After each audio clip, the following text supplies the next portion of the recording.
Hey you guys, welcome back to SuperMarvelSpider-Man. Actually, another video. I actually wanted to make a video on this for a while, but I've never got to do it. I'm finally going to do this video. I know I've been a bit late to make this video, but it's actually about my childhood channel, Ryan's Review or Ryan's Review. We're gonna talk about the truth, the dark side of Ryan's Review, reacting to Sunny B2, and also we're gonna do the next video is about what happened to Sunny B2. What happened to him? I think the important thing is just make sure to put the kids first. Nothing wrong with marketing to very young children.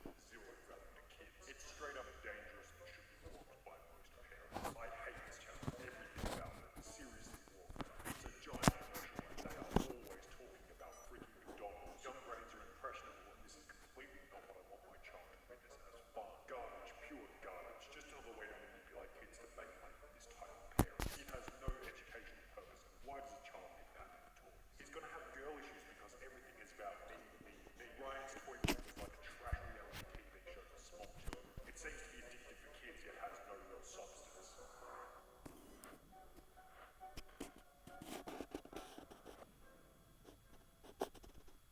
Don't talk about the side. Throughout 2020, Ryan's World took home an approximate income of $29.5 million, making him the highest paid YouTuber for the year, above the likes of Mr. Beast and Jeffree Star. What? This is gonna be a reaction video. Ryan's parents they're forcing him to continue this. He's 13. He's freaking 13 and they continue making him do this. He's older. He's probably getting feedback for this in school.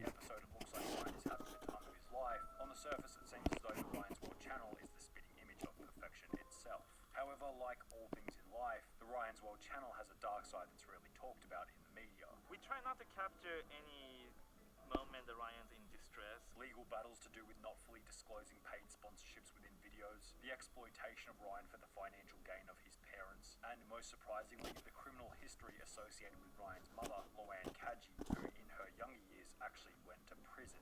7-year multi-million-dollar YouTube star Ryan Kagi's mother has a criminal past. In June Yeah, his 2002, mom when Ryan's definitely mother was went to 18 years jail. old, she was caught shoplifting at a JC Penney located in her hometown of Houston, Texas. The security of the store discovered that she'd been trying to steal 6 items of clothing, totaling $93, which is equivalent to around $135 today. After being taken back to the police station, she would be fined $150 for the theft, given 40 hours of community service, as well as being put on a 6-month probation period. On top of this, she had to carry an offender identification card while also attending an anti-shoplifting program. However, here's where it gets interesting. Rather than simply showing up and doing her 40 hours of community service, she sat around and did nothing. Loanne didn't report to her community supervisor, didn't pay the fee she was supposed to pay, and didn't even show up to any of the community service when scheduled. For this reason, she would be arrested again, and instead of a $150 fine and a slap on the wrist, she will be sentenced to 2 months in the Houston Harris County Jail. She will remain in jail for 30 days, after which she will be released, and from the information available, manage to stay out of jail from that point onwards. Now, making a judgment about an individual's character based on what they did at the age of 18 is perhaps a little unfair. People change a lot in 18 years, so her going to jail could be totally discountable. But at the same time, I think it would be unwise to pass it off altogether as, oh, she was just young and dumb. It's not exactly like she was 13 years old stealing some food because she needed to eat and didn't have any money. She was 18 years old and going out of her way to steal expensive clothing, something that's more of a luxury than a necessity. Then, as mentioned, she would go on to double down on her mistake by failing to comply with the consequences. She just ignored them, giving us an insight into her character at a younger age. Perhaps this is a far-fetched assumption, but maybe we could also say that it showed us she had an innate willingness to cut corners in order to get what she wants, which will be an important factor for later parts of the video. After this whole prison saga was over and done with, Loanne would meet her future husband Cheyenne, with whom she would later have her first son Ryan in October 2011. In March 2015, at the age of only 3 and a half, Ryan asked his mum, "How come I'm not on YouTube when all the other kids are?" I was watching other people and I was like, why am I not on there? Following this statement, Ryan's parents would create the Ryan Toys Review channel and begin making videos of him shortly thereafter. Let's go get it then. You want it? Okay. Put it in the cart. In July by 2015, only 4 months after creating the channel, they would see their first piece of viral success with their video, Giant Light in Between Egg Surprise, I'm filling up gas. which gained 20 million views after only 1 month. Following this success, the channel began posting new videos daily. But while this was great for the growth of the channel, it began the discussion about whether the channel was really in the best interest of Ryan, or was it borderline abuse to have the child doing so much work with the money ultimately going to the parents. There's always been a question of ethics in any discussion relating to kids' channels on YouTube. What are the labor laws about putting your kids in videos? Like, how do you quantify the value that they're bringing to the content?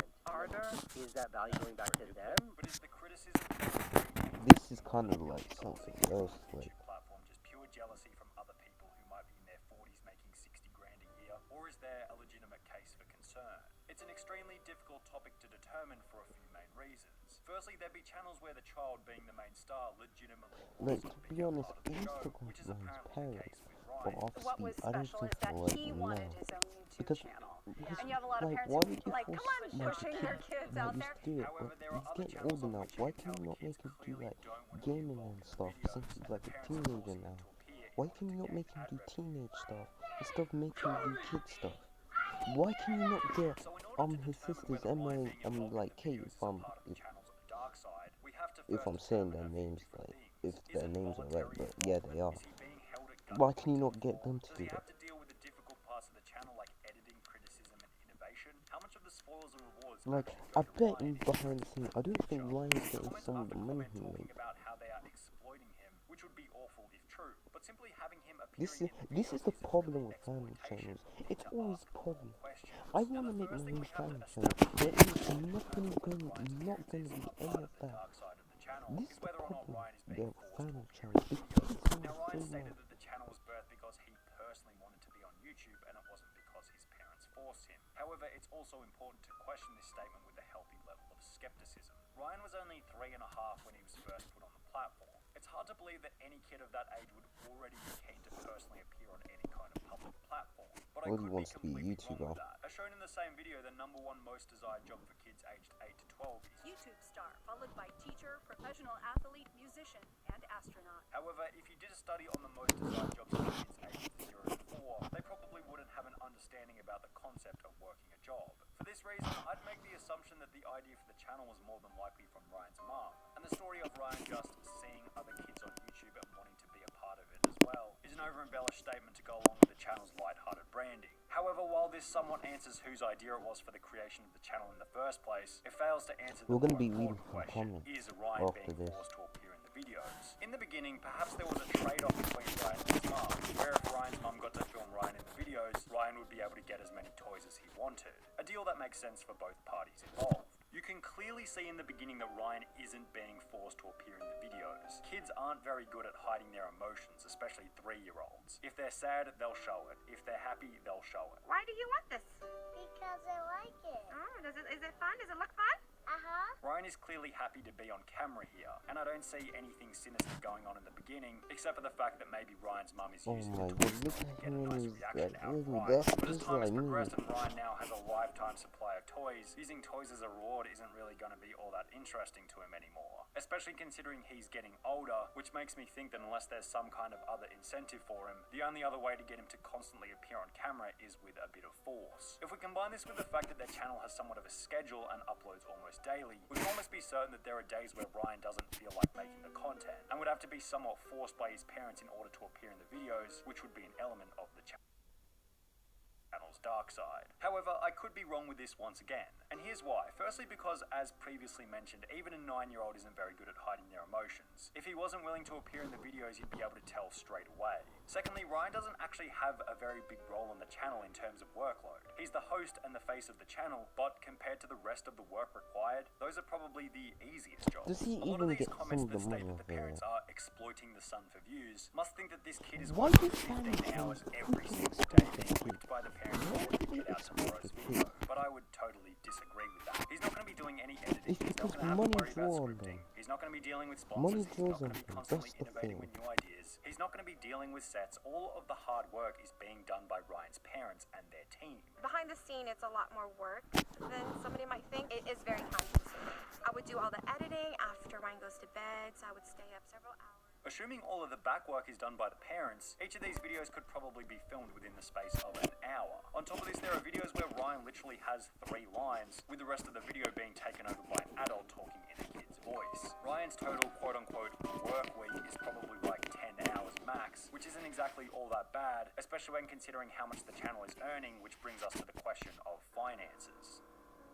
Revenue is being generated because these children are creating content. Where does that money go? Is it parents that are keeping that, or is it kids? One of the often perceived dark sides of the Ryan's World channel is that the parents are pocketing all the money. I hope when Ryan's 21 he gets to sue his parents for not sharing any money with him. Now the level of That's what mediocrity I'm within this wondering. comment Is is Ryan immeasurable. Firstly because enticing? I've had a Ryan good look and parents there's even absolutely giving no money? sources pointing to how much Ryan receives for his contribution. So first things first, we don't even know how much of the revenue Ryan is receiving for his portion of the work. We don't However, know. let's make We some don't assumptions. know. Let's assume I that wanna maybe know something. 5% of all profits go back to Ryan if he Even continues at an older PewDiePie. age, and that's Even probably an PewDiePie. extremely conservative estimate. Assuming the channel made $29 million in Even 2020, PewDiePie that's tries to still warn us $1.5 about million for about approximately Ryan. 10 hours of work per About week, Ryan. available for Ryan to use at a later date. And if that's the case, I can't really see how that's such a negative. He'll never have to work a crappy first job that he hates. He'll never have to take out a loan just to go to college. Even if only 1% of the profit goes to Ryan, that's still $300,000 a year in his name at the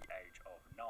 And while as long as Ryan is being paid enough to set him up for life, it's hard to see any problems there. However, a problem might raise when you examine how the money is being earned, another element that's been associated with the dark side of the channel. In September 2019, a complaint was filed to the Federal Trade Commission, claiming that the sponsored videos feel too authentic and cannot be distinguished from unsponsored content. At the time, it was revealed that around 90% of Ryan's World's videos contained sponsored content, all of which being targeted to preschoolers who were too young to distinguish between a sponsored video and a review. Ryan's parents responded by saying that the well-being of our viewers is always a top priority for us. We strictly follow all platforms' terms of service and all existing laws and regulations, including advertising disclosure statements. And I guess this one as a whole is just another question of ethics. To what extent should they reveal to their audience that what they're watching is sponsored? Will it even make a difference considering it's stated that kids younger than the age of 8 or 9 cannot recognize advertising within media? Many reviews of the Ryan's World channel state that the content targets your toddlers like cigarette companies. Should advertising be disallowed within the videos altogether? What incentive would Ryan's World have to continue making content if they completely removed sponsors? A natural element of the channel's dark side is that in order for the creation of the content to be worth it, they kind of have to advertise to kids. And if parents want to distract their kids with YouTube content, they have to bear the brunt of having their kids advertised to.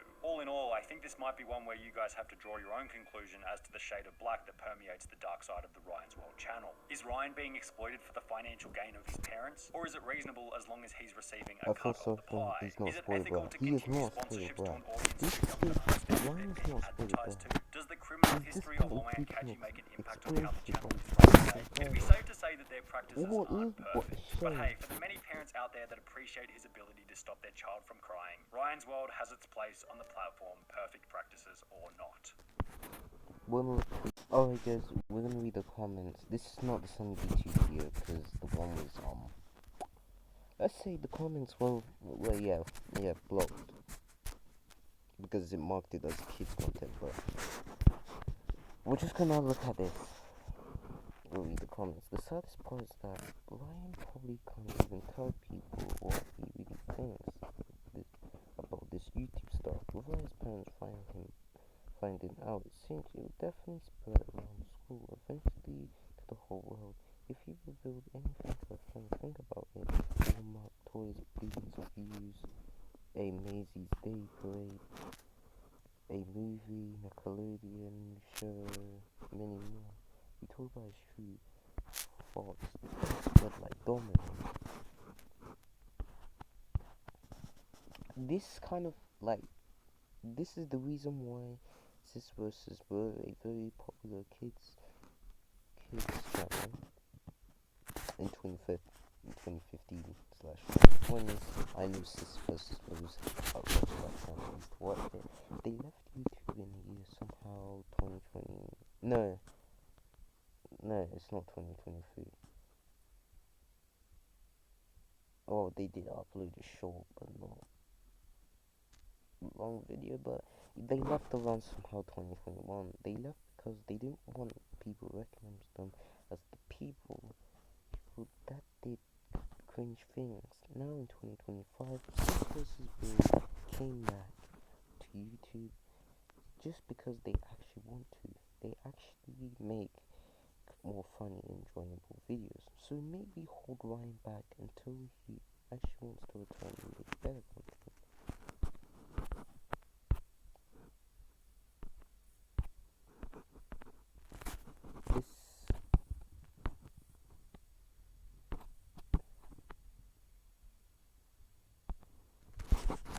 This can